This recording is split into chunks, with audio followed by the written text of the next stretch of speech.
안녕하세요. 오늘도 사연살롱을 찾아주셔서 감사합니다.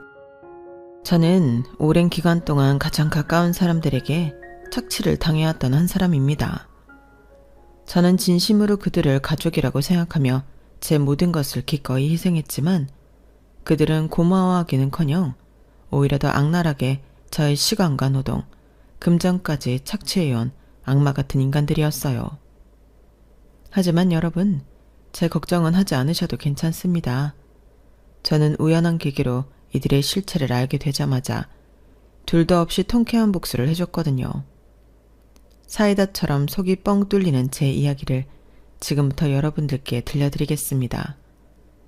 저는 아들 하나를 둔 워킹맘이에요.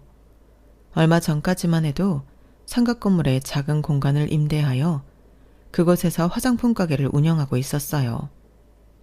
처음에는 여러 잡다한 미용용품을 파는 것으로 시작했다가 몇 년 전부터는 프랜차이즈 업체의 물건을 받아서 판매를 했었죠. 처음 장사를 시작했을 때는 매장 문을 닫은 뒤엔 방문 판매까지 했을 정도로 물불 가리지 않고 일을 했었어요. 그래서인지 업체를 바꾼 지금도 장사를 잘해오고 있답니다. 마침 저희 가게 근처에 젊은 사람들이 많이 오는 복합 쇼핑몰이 생긴 것도 큰 도움이 됐고요. 이렇게 제 일에 대해서 자세히 설명을 드린 이유는 저도 일반적인 사람들과 다를 바 없이 평범한 사람이었다는 걸 알려드리기 위함이에요. 제가 무슨 친정에서 엄청난 유산을 받았다거나 어느 날 갑자기 복권에 당첨된 그런 부자가 아니라 일반 사람들이랑 똑같은 서민이었다는 걸 말씀드리려고요. 그런 저에게 저희 가족이 얼마나 말도 안 되는 요구를 했는지 말씀을 드릴게요. 제가 젊었을 적 저희 아들을 막 출산하고 바로 일을 하느라 정신이 없을 때였어요. 산후조리라고 해봐야 고작 사흘 정도 쉬었을 뿐 저는 바로 다시 가게로 나가 아이를 들쳐업고 장사를 해야 했죠. 당시엔 남편도 아직 공인중개사 시험을 준비하고 있었기에 제가 마음 편히 집에서 쉴 수가 없는 상황이었거든요. 그런데 그런 저에게 하루는 시어머니와 시누이가 찾아오더니 대뜸 시댁 열쇠를 던지더라고요. 어머님 아가씨 어쩐 일로 오셨어요? 이 열쇠는 갑자기 왜요? 너 다음 주까지 우리 집안 살림 좀 같이 하거라. 네? 그게 무슨 말씀이세요? 제가 어머니 집 살림을 하라뇨. 이번 우리 엄마 생일이 돌아오는 화요일이잖아. 엄마 생일 기념으로 우리 둘이 제주도 여행 좀 다녀올 테니까 그동안 네가 알아서 우리 집 좀 관리하고 있으라고. 잠시만요. 그럼 다음 주에 있는 할아버지 제사는 어떻게 해요? 그 전에는 돌아오시는 거예요? 야, 제정신이야? 지금 우리 엄마한테 생일날 여행하다 말고 돌아와서 남의 제사상을 차리라는 거야? 안 그래도 그게 부정 탈 것 같아서 바다 건너러 가는 거야. 그럼 아가씨나 형님은요? 저도 지금 애 낳은 지 일주일밖에 안 지난 상태라 여기저기 너무 아프고 힘들어요. 저 혼자 제사상을 다 차리는 건 무리라고요. 일까지 하고 있는데. 네 형님은 서울에서 일하잖아. 너야 고작이 구멍가게 하나 운영하는 거면서 뭐가 힘들다고 찡찡대는 거야? 다 못하겠으면 그날 장사를 접든지 해라. 이까짓 건 뭐 몇 푼이나 번다고. 난 엄마 모시고 여행을 가잖아. 그럼 나더러 비행기 타고 와서 일을 하라는 거야? 시키면 시키는 대로 알아서 할 것이지 뭐가 이렇게 말이 많아?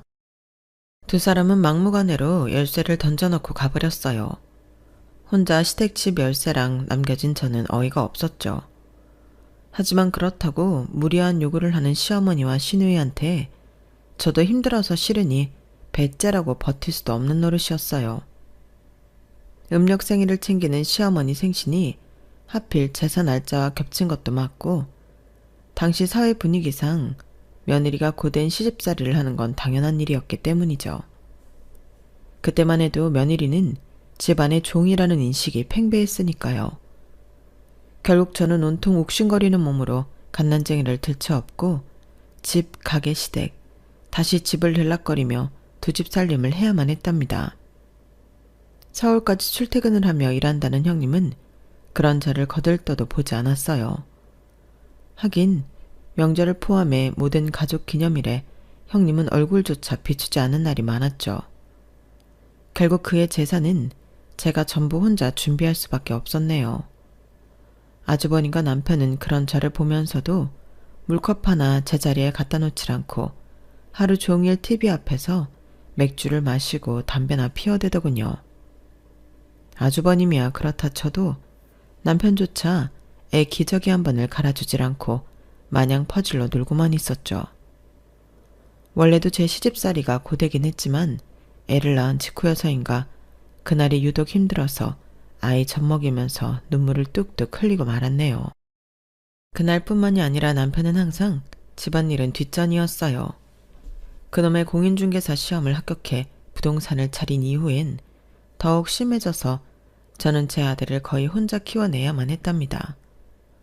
아무리 그 시절이라고 해도 자상한 남편들은 집에서 설거지도 해주고 주말이면 자녀들과 놀아주기도 했지만 저희 남편은 애 있는 데서 담배 좀 피우지 말라는 제 말이 듣기 싫다고 집에 들어오지도 않는 그런 인간이었어요. 덕분에 집안 대소사에서 남편이 하는 일은 하나도 없고 전부 저 혼자 진행을 해야만 했죠. 지금 생각해보면 알들 돌잔치는 어떻게 했나 싶어요. 친정 가족까지 챙기면서 정신없이 돌잔치를 마치는 동안 남편은 멀뚱멀뚱 앉아서 아들이 돌잡이 때 잡은 연필만 이리저리 굴려대고 있었거든요. 돌잔치가 다 끝난 뒤 친정 가족들을 숨가쁘게 배웅하고 오니 남편과 아주버님 부부는 먼저 식사를 하러 홀랑 가버린 상태였고 시어머니와 신우만 남아서 저를 기다리고 있더군요. 얘, 너 오늘 받은 거 다 계산했니? 얼마 받았니? 아직 다 안 했는데 왜 그러세요? 아니다, 계산할 필요 없고 그 돈은 우리한테 얼른 주거라. 시어머니의 태도가 너무나 당당해서 맡겨놓은 줄 알았네요. 저는 어이가 없어서 헛웃음이 나왔죠. 왜요? 대체 무슨 일이시길래 하나밖에 없는 손자 돌잔치 비용을 가져가겠다는 건데요? 하나밖에 없는 내 딸 결혼 자금으로 쓰려 그런다. 넌 시애미가 달래면 주면 되지 뭘 그렇게 말이 많니? 제정신이세요? 아가씨 결혼 자금을 왜 제 아들한테서 찾으세요? 얘가 뭘 안다고? 지금 이 돈이 아무것도 모르는 갓난쟁이한테 필요하니? 앞으로 남은 인생 투자하는 내 딸한테 필요하지. 현금 받은 거 조금 나눠드릴 테니까 그것만 받으세요. 양심 있으면요. 너 결혼 안 해봤니? 그 푼돈으로 뭐 하라고? 잘만 말고 애 돌반지까지 싹 다 내놔. 남편이랑은 얘기해 보신 거예요? 아니에요. 남편이랑 얘기하셨대도 절대 안 돼요.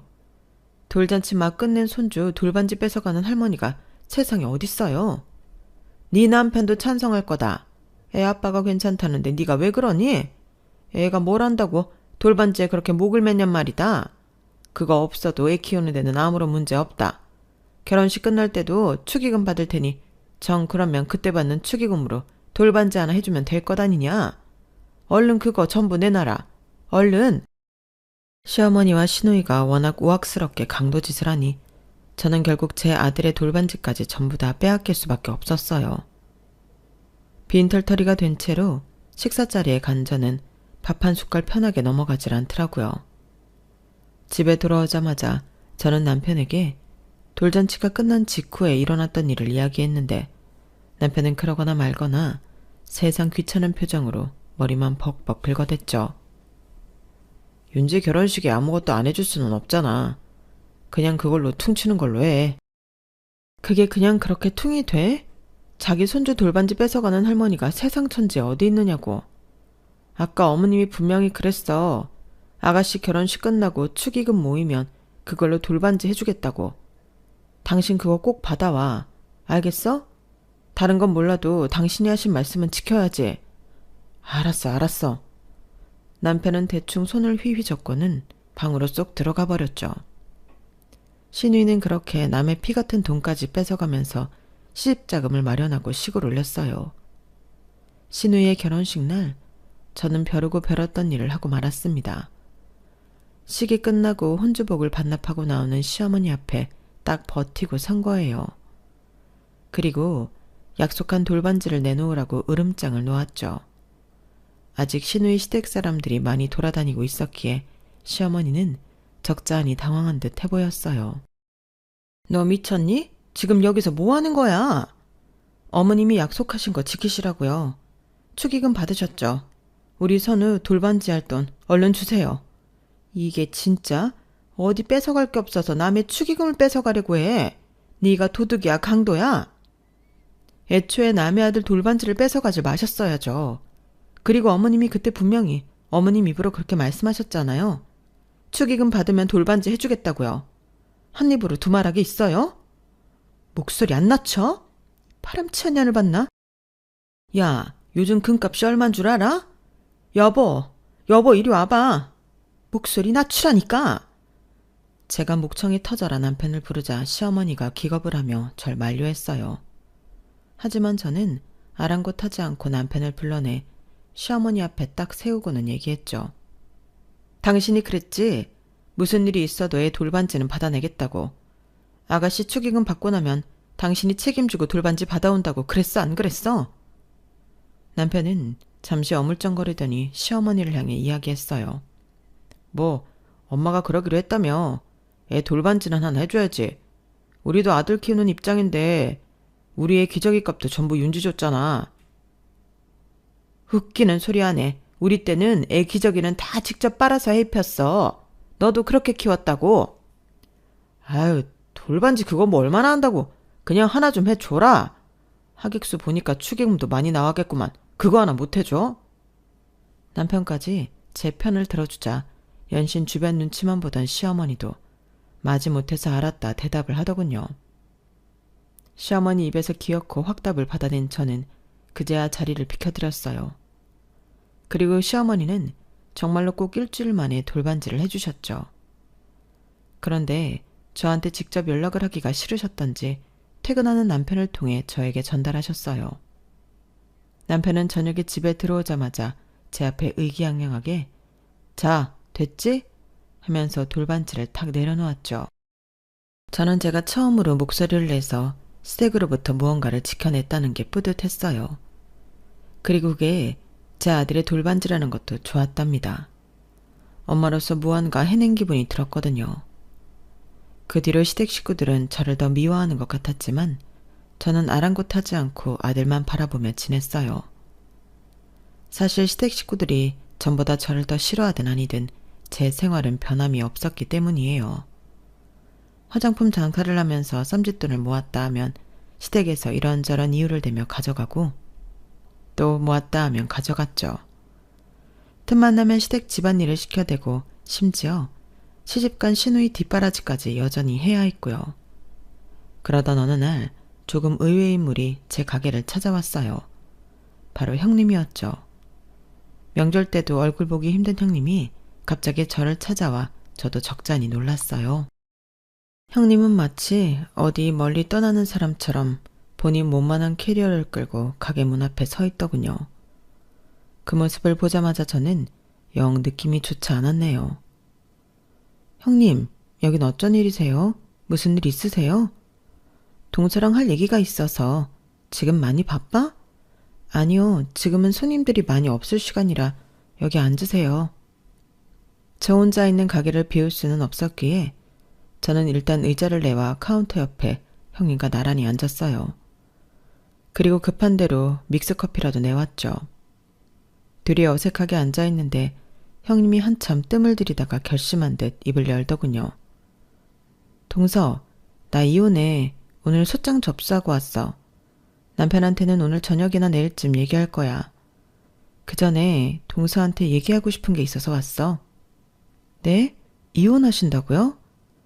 저는 형님의 청천벽력 같은 얘기에 깜짝 놀랐습니다. 하지만 형님의 차분한 얼굴에 인해 저도 같이 마음을 가라앉혔어요. 하실 얘기는 뭐예요?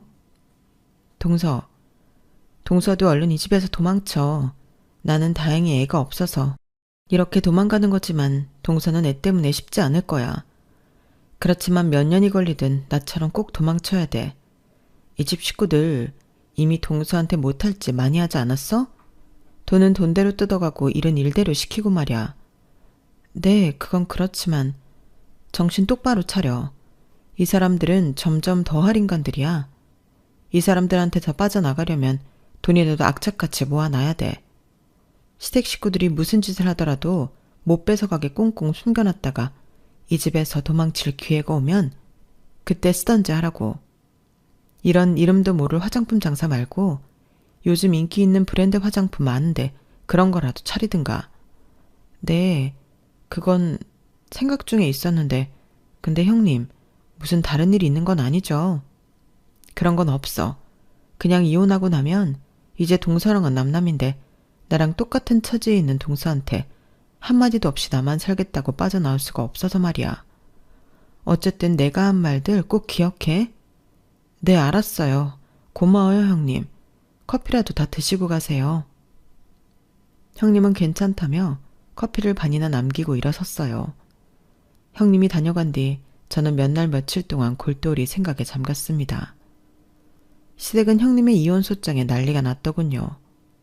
형님이 세상에서 제일 악독한 여자인 양 입에 담지도 못할 욕설을 퍼붓는 시댁 식구들을 보면서 저는 형님 말이 다 맞다고 인정할 수밖에 없었어요. 그 상태로 살아서는 안 됐습니다. 제 아들을 봐서라도요. 형님과 아주버님이 이혼한 이후로 저는 형님의 조언대로 당시 막 유행하기 시작하던 브랜드 화장품 매장으로 가게를 싹 바꿨어요. 가맹점이니 뭐니 하는 게 머리 아프고 어렵긴 해도 막상 가게를 다 차려놓으니 손님이 굉장히 많이 오더라고요. 특히 젊은 손님들이나 외국인 손님들이 전에 없이 물밀듯이 많이 들어왔죠. 더 물건을 잘 팔기 위해서 저는 더듬더듬 일본어나 중국어도 연습해서 여러 표지판을 만들어 놓았어요. 이 제품은 어디가 좋고 저 제품은 어떤 장점이 있는지 설명해 놓았죠. 그러자 손님은 더 많이 들어오게 되었고 저는 전과는 비교도 안 되게 큰 돈을 벌 수 있었답니다. 저는 돈을 버는 족족 모으기 시작했어요.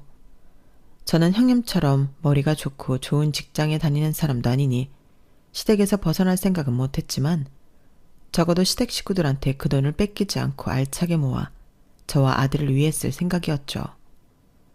그렇게 장장 15년이라는 긴 시간 동안 돈을 모았답니다. 물론 그 기간이 순탄하지만은 않았어요.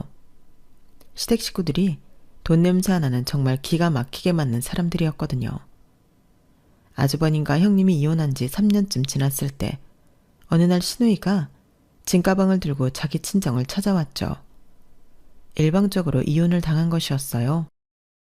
한의사 집안에 시집간다고 그렇게 좋아하더니 그 집에서 5년도 버티지 못하고 쫓겨날 줄은 몰랐네요. 그 부잣집에 다녀왔으면서도 시누이는 위자료 하나 제대로 받아내질 못했어요. 시댁 식구들은 말을 아꼈지만 제가 시누이 하는 꼴을 봤을 때는 시누이의 잘못으로 쫓겨난 게 맞는 것 같더군요.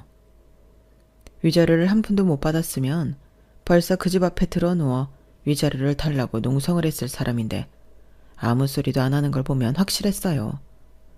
아주버님도 시누이도 이혼을 하니 둘째 다 큰 아들, 딸, 뒷바라지를 하게 생긴 시어머니는 틈만 나면 저에게 갖가지 일을 시켜댔죠. 그리고는 틈만 나면 여자가 이혼해서는 갈 데도 없고 일할 곳도 없다며 제 귀에 딱지가 않도록 잔소리를 했어요. 요즘 말로는 저를 시도 때도 없이 가스라이팅을 하려고 한 거죠. 아마 하나 남은 둘째 아들도 이혼을 당할까봐 저를 묶어두려는 심산으로 그랬던 것 같네요. 하지만 시누이는 시어머니의 속을 아는지 모르는지 몇 년 동안이나 그저 밥이나 축 내는 애물단지로 살면서 제 얼굴만 보이면 당당하게 손을 펼쳤어요. 나 10만 원만 줘. 10만 원이요? 제가 그런 돈이 어딨어요. 하루 종일 직원도 안 쓰고 혼자 장사하면서 왜 10만 원이 없어? 내가 저번에 니네 가게 가보니까 손님이 엄청나게 많더만. 손님이 가게 안에 많이 있다고 그 사람들이 다 물건을 많이 사가는 게 아니에요. 이번 달은 진짜 돈 없어요. 돈이 필요하면 아가씨가 나가서 벌어와요. 요즘 나이 많아도 아르바이트 많이들 하던데요. 내가 너보다 3살이나 많은데 너 같으면 날 뽑겠니? 잔소리 말고 돈이나 내놓으라고. 매번 시누이는 막무가내로 저에게 돈을 뺏어가려고 했어요. 저는 그런 시누이 때문에 현금은 최소한으로만 들고 다니면서 옷 한 벌도 새 걸로 사입지 못했어요. 미용실에서 머리만 자르고 와도 신우가 눈에 불을 켜고 돈이 많은가 보다며 뺏어가려고 했기 때문입니다. 장장 15년을 돈 없다고 죽는 소리를 하고 옷도 낡은 것만 입고 다녀도 신우는 악착같이 제 지갑에서 돈을 빼갔어요. 그런 신우 때문에 남들은 10년이면 모은다는 돈을 저는 15년이나 걸려서 모으게 되었죠. 그 긴 시간 동안 제 아들은 고맙게도 남부럽지 않게 바르게 잘 자라주었어요. 남들처럼 과외 한 번을 시켜주지 못했는데 아들은 저렴한 동네 종합학원만 다녀도 곧잘 전교 1등을 받아오곤 했답니다. 효자인 아들 덕분인지 저는 어느 순간부터는 무작정 돈을 모으는 게 아니라 그 돈으로 집을 한 채 마련해야겠다는 생각을 하게 되었어요. 제 명의로 된 집이 있으면 아들이 필요로 할 때 그 집을 담보로 돈도 마련해 줄 수 있고 무엇보다 그것만 있어도 노후가 보장이 될 것 같았거든요. 나이가 더 들어 아들에게 손을 벌릴 일도 줄어들 것 같았고요. 목표가 뚜렷해지니 저는 망설이지 않고 동네 복덕방을 자주 다니면서 괜찮은 집이 어떤지, 괜찮은 동네는 어디인지 계속 알아보기 시작했어요.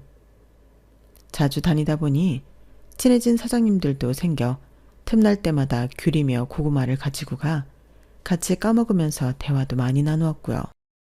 그리고 저희 아들이 고등학교 졸업을 앞두고 있던 어느 겨울날 저는 마음을 굳히고 남편을 불러다 앉혔습니다. 저는 남편에게 그동안 제가 모아뒀던 돈이 얼마이며 이 돈으로 저희의 노후와 아들의 뒷바라지를 하려고 했던 계획을 설명했어요. 물론 가족의 구성원으로서 남편도 알아야 할 내용인 게 맞았지만 남편에게 이야기를 꺼낸 더 큰 이유는 따로 있었습니다. 당시 전세 사기니 분양 사기니 부동산 관련된 사기가 극성을 부릴 때였기에 계약을 덜컥 하기가 겁이 나 남편의 도움이 필요하다고 판단했기 때문이에요. 남편은 그동안 제가 모아놓은 돈을 보고 깜짝 놀라더군요. 내가 15년 동안 어머님 아가씨 눈 피해가면서 악착같이 모은 돈이야. 우리 선우 앞으로 뒷바라지할 자산은 있어야지. 우리 노후도 그렇고. 그동안 이 돈을 다 모아왔다고? 그래서 이 돈으로 뭐 어쩌게? 괜찮은 집을 하나 마련하고 싶어. 나도 그동안 복덕방 사장님들이랑 얘기도 많이 해보고 뉴스도 많이 보면서 어떤 집이 좋은 매물인지 계속 알아봤어. 이제 정말로 계약할 집을 찾고 싶은데 요즘 전세 사기니 분양 사기니 말들이 많잖아. 당신이 부동산은 잘 아니까 좀 봐줘. 시댁에는 절대 말하지 말고. 당연히 말 안 하지. 그럼. 근데 그럼 그 집은 우리 공동명의로 들어가는 거야? 뭐? 우리 노후 자금이라며. 그럼 당신이랑 내가 공동명의로 들어가는 거 아니야? 아니, 이건 내 명의로 들어가지. 내가 뼈 빠지게 벌어서 악착같이 모은 돈인데. 당신 혼자 벌면 이런 돈을 어떻게 마련했겠어? 그동안 먹고 자고 애 키운 거 다 누구 돈으로 했는데. 내 돈으로 했지, 내 돈. 당신이 애 학교 들어간 이후로 생활비 한번 제대로 가져다 준 적이 언제 있어. 애 교복도 다 내 돈으로 사 입히고 우리 먹는 것도 다 내 돈으로 시장에서 장 봐왔지. 언제 당신 돈으로 해결했어? 당신이 번 돈 우리 가족 생활비보다 당신 술값으로 2배는 더 나갔어. 내가 이럴까봐 당신한테 얘기하기 싫었는데 정말. 뭐 도와달라며. 이게 부탁하는 사람 태도냐? 어쨌든 공동명의는 아니지만 그 집에 당신도 살 거잖아. 이 집에 들어간 돈은 다 당신 돈이었으니까 그건 당신 마음대로 하고 새 집에 살게 해주겠다고. 당신도 손해보는 거 없잖아. 그래, 알았다. 뭐 그럼 같이 집 보러 다니면 되는 거지? 따지고 들던 남편이 뭔가 골똘히 생각하더니 마지못해 알겠다고 대답하더군요. 아마도 반박할 말이 눈을 씻고 봐도 없었던 모양이죠. 저는 그렇게 남편을 잘 구슬려서 그 다음부터는 남편과 같이 집을 보러 다니게 되었어요. 저는 처음부터 한 1년 정도는 집을 보러 다닐 생각을 하고 마음의 여유를 가지고 집을 보러 다녔는데 남편은 그렇지가 않았던 것 같아요. 한 달쯤 같이 다니더니 볼멘 소리를 하기 시작하더군요. 괜히 이것저것 제기만 하고 결정을 미루다가 괜찮은 매물을 오히려 놓치는 것 아니냐면서요. 하지만 저는 남편의 불평에도 마음에 딱 드는 집이 나타날 때까지 기다리겠다고 버텼죠. 그랬더니 한 보름쯤 지나서였나? 남편이 자기가 일하다가 알게 된 집이 있다며 보러 가자고 하는 거예요. 반신반의하며 따라갔던 저는 정말로 그 집이 마음에 쏙 들 수밖에 없었어요. 제가 원했던 조건들이 얼추 들어맞았고 무엇보다도 아들이 학교에 다니기 편한 교통편이 있는 데다가 금액도 딱 제 상황에 맞아떨어지는 아파트였거든요. 저는 그 자리에서 남편에게 이 집 주인과 이야기하고 싶다고 했어요. 남편은 바로 전화시켜주겠다고 핸드폰을 켜 집주인 연락처를 찾았고 저는 저와 친한 그 동네 복덕방 사장님께 전화를 걸었죠. 그런데 갑자기 남편이 제 핸드폰을 뺐더니 지금 뭐 하는 거냐고 하더군요. 뭐야? 지금 어디에 전화를 하는 거야? 나 여기야 복덕방 사장님이랑 친하잖아. 그래야 할 집 생기면 잘해주시겠다고 연락하라고 하셔서 하는 건데 왜? 복덕방은 무슨 촌스럽게. 아니 내가 부동산 사장인데 왜 다른 집 사장을 끼고 거래를 하려고 하는 거야? 괜히 수수료만 더 나가게. 어차피 여기 살게 되면 오며 가며 그 사장님 보게 될 게 뻔한데 그럼 서로 불편해서 어떻게 살라고. 그동안 그 사장님 도움을 얼마나 많이 받았는데 이렇게 갑자기 입 싹 닫기가 좀 그렇단 말이야. 참나 돈이 썩어나냐? 수수료도 알아서 잘해주실 거야. 어떻게 코앞에서 뒤통수를 쳐? 어차피 집값이든 수수료든 내 돈으로 할 거니까 당신은 신경 꺼. 결국 저는 제가 아는 복덕방 사장님을 끼고 계약을 하기로 했어요. 남편이 보여준 집의 주인은 해외에 사는 사람이었는데 저희가 거래하고 싶다고 하니 쿨하게 거래를 하겠다고 했죠. 대신 자기가 다시 해외로 나가야 하니 최대한 빠른 시일 내에 거래를 하고 싶다고 해서 저는 바로 그 다음 주에 계약서를 작성하기로 했답니다. 그리고 저는 이 모든 내용을 복덕방 사장님께 전해드렸어요.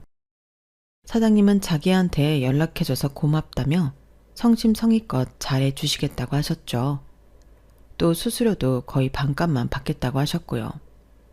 서로 고마워하며 이야기를 나누다가 제가 한 말에 사장님의 표정이 갑자기 복잡하게 바뀌시더군요. 당장 다음 주에 계약을 한다고요? 집주인이 해외 일정이 있어서 어쩔 수가 없대요. 그럼 그날 아예 잔금 전부 입금한다는 거예요? 네, 저도 조금 불안했는데 남편이 그 집 등기부 등본이랑 다 떼서 확인해 봤는데 이상 없대서 그대로 진행하려고요. 아무리 그래도 그렇지 무슨 길거리에서 티셔츠 사는 것도 아니고. 그러지 말고 일단 그날은 계약만 해요. 가계약이요. 어? 하루라도 텀을 두고 잔금을 처리해야 하는 게 맞지. 원래 뭐든 그렇게 급하게 처리하는 거 아니에요. 뭐 집주인이 바로 다음날 비행기를 탄다는 건 아닐 거 아니에요. 그건 그렇죠. 하긴 하루 정도야 괜찮겠죠? 그거 안 기다릴 사람이 어딨어요. 무조건 그렇게 하겠다고 하세요. 나 믿고. 저는 사장님의 말을 듣고 집주인에게 따로 연락을 했죠. 약속했던 그날에 은행에서 잔금을 전부 인출할 수가 없다는 말로 대충 얼버무리면서 그날은 가계약만 하고 본계약은 그 다음날 하겠다고 했는데 다행히 집주인은 알겠다고 하더군요. 시간이 지나고 약속한 날이 되었어요. 남편과 함께 집주인을 만났고 사장님이 가계약서를 꺼내오자 남편은 이게 뭐냐고 물어보더군요. 내가 전화해서 오늘은 가계약만 한다고 했어. 오늘 잔금 인출하기가 힘들어갖고. 그러자 남편은 갑자기 집주인을 노려보는 거예요. 근데 왜 나는 몰랐지? 갑자기 집주인에게 화를 내는 남편을 보고 저는 당황스러워서 얼른 말을 얼버무렸죠. 왜 화를 내? 하루 차이로 무슨 일이 생긴다고. 당신은 가만히 좀 있어. 내가 알아서 문제없이 할 테니까. 서둘러 얘기했지만 남편은 화를 못 참겠다는 듯이 신경질을 부리면서 밖으로 나가버렸어요. 집주인도 당황한 눈치였죠. 제가 애써 웃으면서 죄송하다고 사과를 하고 계약서에 도장을 찍으려는데 갑자기 복덕방 사장님이 제 손을 쓱 밀며 말씀하시더군요. 두 분 오늘 만나서 매물은 보셨어요? 일단 계약서 다 작성하기 전에 매물부터 한 번 더 보고 오시죠. 집주인은 흔쾌히 알겠다고 대답했어요. 어차피 걸어서 15분 정도 걸리는 거리라서 금방 보고 오자면서요. 저도 뭐 나쁠 것 없겠다 싶어서 함께 집을 보러 갔죠. 마지막으로 안을 꼼꼼히 둘러보는데 남편이 숨을 몰아쉬면서 들어오더군요. 자, 여기 가계약서 말고 진짜 계약서 가져왔으니까 사인해. 그 사이 자기가 계약서를 만들어 온 모양이었어요. 저는 갑자기 그렇게 서두르는 남편이 이해가 되질 않았습니다. 무엇보다도 자꾸만 불편한 분위기를 만드는 남편이 싫었어요. 그래서 남편이 원하는 대로 하기가 싫어졌죠. 왜 그래 갑자기? 어차피 내일 한다니까. 왜 굳이 내일까지 기다리냐고. 당신은 뭘 한다고 자꾸 내가 알아서 처리하겠다는데 토를 달아. 당신이 공인중개사 시험을 봤어. 부동산을 그렇게 잘 알아? 뭐 그런 건 아니지만. 그럼 얌전히 좀 있어. 도장이나 빨리 꺼내. 남편이 화를 내며 저에게 재촉을 하자 저는 저도 모르게 도장을 꺼내기는 했어요. 그렇지만 남편의 행동이 뭔가 이상하다는 생각이 강하게 들어 선뜻 도장을 찍기가 싫었는데요. 하늘이 도우신 건지 그 순간 전화벨이 울리더라고요. 뭐야? 선우 전화네. 죄송한데 잠시만 전화 좀 받고 올게요. 저는 남편에게 거짓말을 하고 집주인에게는 양해를 구하며 그 집을 빠져나왔습니다. 그리고 얼른 전화를 받았죠. 여보세요? 사장님, 무슨 일이세요? 당장 그 집에서 나오세요. 집주인이랑 단둘이 있는 거 아니죠? 저는 대답 대신 그 순간 냅다 그 아파트 건물 밖으로 뛰쳐나왔어요. 자꾸만 이상하게 구는 남편 때문에 안 그래도 뭔가 불편했는데 사장님이 다급하게 얘기하시니 저도 모르게 그렇게 행동하게 되더라고요. 건물 밖으로 나와 다시 사장님께 돌아가면서 그제서야 대답을 할 수 있었죠. 네, 나왔어요. 뭔가 좀 이상한 것 같았는데 지금 다시 그리로 가요. 일단 얼른 들어오세요. 남편분도 데리고 오지 말고 무조건 혼자 오셔야 돼요. 저는 전화를 끊고 열심히 달려서 사장님 사무실로 다시 들어갔어요. 제가 도착하자마자 사장님은 얼른 가게 문을 잠그더니 블라인드도 전부 닫아버렸죠. 그리고는 저를 사무실 뒤편으로 데리고 가더라고요. 왜요, 사장님? 무슨 일이에요? 저 집주인이 가져온 등기부등본이 뭔가 석연찮아서 내가 다시 뽑아봤거든요. 그런데 집주인이 지금 이 집에 산 지 석 달도 안 됐어요. 이름도 다르고 내용이 아예 다르다고요. 뭐라고요? 아니 그게 무슨... 남편이 소개시켜줬다면서. 남편 부동산이 땡땡 부동산이라고 했죠? 네, 맞아요. 이거 봐요. 이번에 올라온 전세 사기 피해 지역이에요. 사장님이 내미는 핸드폰 화면을 보니 전세 사기 피해 지역이 표시된 지도가 있었는데 남편의 사무실이 있는 지역이 유독 피해가 심한 지역으로 표시되어 있는 겁니다. 하지만 저는 그 화면을 보고서도 사장님이 하려는 말이 무슨 뜻인지 몰랐어요. 이게 왜요? 남편이 자기 상대로 사기를 치려고 하는 것 같다고요. 내가 남의 가족한테 이렇게 말하고 싶지 않은데 너무 전형적인 사기 수법이에요, 이거. 뭐라고요? 그 순간 누군가 잠겨있는 사무실 문을 쾅쾅 두드리는 소리가 나더군요. 곧이어 문을 열으라고 소리치는 남편의 목소리도 들려왔어요. 사장님은 얼른 뒷문을 열어주며 집이 아닌 다른 곳으로 피신하라고 알려주었고 저는 그 길로 열심히 달려 아무 택시를 잡고 친정으로 도망갔습니다. 아들에게도 얼른 전화해 당분간 집에 들어오지 말라고 전했어요. 외할머니 집으로 오거나 친구 집에서 자라고요. 전화를 끊자마자 남편에게서 미친 듯이 전화가 왔지만 저는 한참을 안 받고 버텼습니다. 몇 시간이 지나 해가 거의 저물어 갈 때쯤 그제서야 저는 남편의 전화를 받았어요. 남편은 전화를 받자마자 화를 버럭 내며 소리를 질렀죠. 대체 뭐하느라 전화를 이제 받아? 중요한 계약 앞두고 이렇게 잠수를 타는 경우가 어디 있느냔 말이야. 지금 제정신이야? 집주인 볼 면목이 없어 내가. 말했잖아. 오늘은 원래 잔금을 다 처리할 수가 없어서 본계약은 안 하려고 했었다고. 그런데 갑자기 본계약서를 들고 오면 어떡해. 돈을 마련할 수가 없는데. 그러니까 누가 당신 마음대로 일처리를 그딴 식으로 하래? 그래서 은행 다녀왔어. 뭐? 은행 다녀와서 잔금 마련했으니까 계약서 들고 와. 지금 계약하게. 지금 어딘데? 저는 제가 있는 곳을 알려주었고 남편은 긴가민가 하면서도 제가 말한 주소도 찾아왔어요. 집주인도 함께 찾아왔죠. 제가 남편을 부른 곳은 조금 외진 카페였는데요. 남편은 연신 주위를 살펴보면서 제 앞자리에 집주인과 함께 앉더라고요. 계약서는 어딨어? 당신이 가져간 집주인 서류는 어디 있는데? 그건 아까 복덕방 사장님이 가지고 있지 않았어? 나한텐 없는데? 일단 도장부터 찍어. 남편은 저를 의심스럽다는 눈초리로 노려보다가 제가 거짓말을 하는지 아닌지 확인할 방법이 없으니까 마지못해 계약서를 꺼내서 제 앞에 내려놓더군요. 그리고 바로 그때 제 뒤에 앉아있던 카페 손님 두 분이 저희 테이블로 다가왔어요.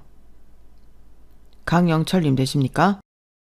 그분들이 저 한마디 던졌을 뿐인데 남편은 대답도 안 하고 곧바로 자리에서 일어나 나가려고 했어요. 하지만 그분들이 훨씬 빨랐습니다. 곧바로 남편을 제 앞에서 자리에 다시 앉히니 낮은 목소리로 얘기했죠. 땡땡 부동산 운영하는 강영철 씨 맞네. 저희랑 서로 가서 같이 얘기 좀 나누시죠. 지금 도망가면 현행범인 거 인정하는 꼴밖에 안 돼요. 얌전히 따라와서 얌전히 조사 받으세요. 덩치가 남편보다 훨씬 큰 두 남자가 딱 버티고 있으니 남편은 찍소리도 못하고 그대로 두 사람에게 붙들려 나갔어요. 함께 왔던 집주인도 마찬가지였죠. 차에 타기 전 남편은 저를 죽일 듯이 노려봤지만 이미 본인이 할 수 있는 건 없는 상태였죠. 사실 그날 저는 복덕방 사장님이 뒷문을 열어주실 때 집주인의 서류를 모두 받아서 가지고 있는 상태였어요. 친정집에 도착해 친정 가족한테 남편을 포함한 시댁 식구들 전화는 절대 받지 말라고 신신당부를 한 뒤 곧장 경찰서로 달려가 이 모든 사실을 얘기했죠. 집주인이 가져온 서류랑 복덕방 사장님의 서류를 함께 들고 가 이야기를 하니 형사 두 분이 따로 저를 데리고 가서 자세히 얘기를 들으시더라고요. 그렇게 두 분의 도움을 받아 남편을 불러내서 경찰에 넘길 수가 있었던 거였죠. 이후 경찰서에서 저에게 연락이 왔을 때 저는 그 자리에서 주저앉을 정도로 충격적인 이야기를 듣게 되었답니다. 남편은 그동안 부동산 사기에 여러 번 가담했을 뿐만 아니라 아예 시댁 식구들까지 동원해서 움직였을 정도로 사기를 쳐댔다고 하더군요. 그런 와중에 제가 집을 사겠다고 하니 저한테까지 사기를 치려고 했었던 거예요. 저에게 집주인이라고 소개한 그 남자는 원래는 서울역에서 노숙을 하던 노숙자였고 남편은 그 노숙자를 방패 삼아 똑같은 집에 저를 포함해서 총 7명과 계약을 했더군요. 총 8명한테 한 집을 팔아 돈을 받고 그대로 시댁 식구들과 해외로 도망갈 계획이었던 거죠. 제가 그 마지막 8번째 피해자가 될 뻔했던 거였고 제가 계약하기로 한 바로 다음 날 이미 비행기 티켓을 전부 끊어놨었더라고요. 그래서 남편이 저에게 그렇게 계약서에 사인을 하라고 윽박을 치른 것이었어요. 남편의 배우자인 저는 남편 사무실 문을 따고 들어가 경찰이 필요로 하는 모든 자료를 다 넘겨주었어요.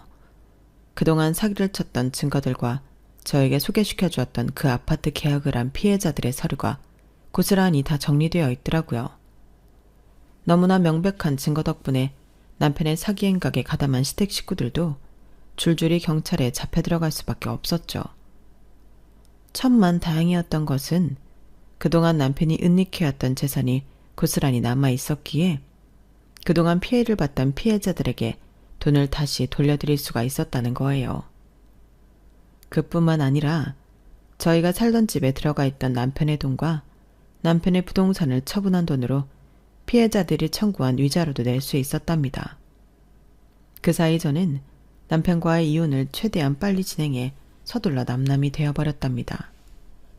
20년을 한 집에 살면서 제가 그런 끔찍한 범죄자와 함께 있는 줄은 꿈에도 몰랐거든요. 그 옛날 아주버님과 이혼하던 형님이 빨리 탈출하라고 했을 때 탈출했어야 하는데 싶은 아쉬움도 들었지만 그래도 신이 도우셔서 제가 피해를 보지 않은 것만으로도 감지덕지 해야겠죠.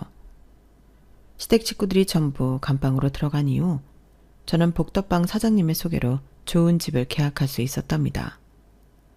복덕방 사장님은 일부러 원래 살던 동네와 전혀 다른 곳에 집을 소개해 주었어요. 시댁 식구들이 생각도 나지 않는 곳으로 가야 남은 생이 더 잘 풀릴 거라면서요. 저에게 인생의 은인인 사장님께 저는 지금도 명절 때마다 성심성의껏 준비한 선물을 보내드리며 잘 연락하고 지내고 있어요. 새로 마련한 집에서 아들과 함께 안전하게 살면서요. 제 인생을 갉아먹던 인간들에게 제대로 참교육을 시켜준 뒤 지금은 예전에 일하던 가게도 전부 처분하고 요즘은 소일거리를 하며 지내고 있답니다. 제 이야기는 여기까지예요. 제 긴 이야기를 들어주신 모든 분들께 감사의 인사를 드립니다. 여러분의 인생에도 항상 여러분을 도와줄 귀인들이 넘쳐나길 기도할게요. 감사합니다. 여러분, 사연 댓글에 응원과 현명한 조언 부탁드려요. 좋아요와 구독은 저에게 큰 힘이 됩니다. 오늘도 좋은 일 가득하세요.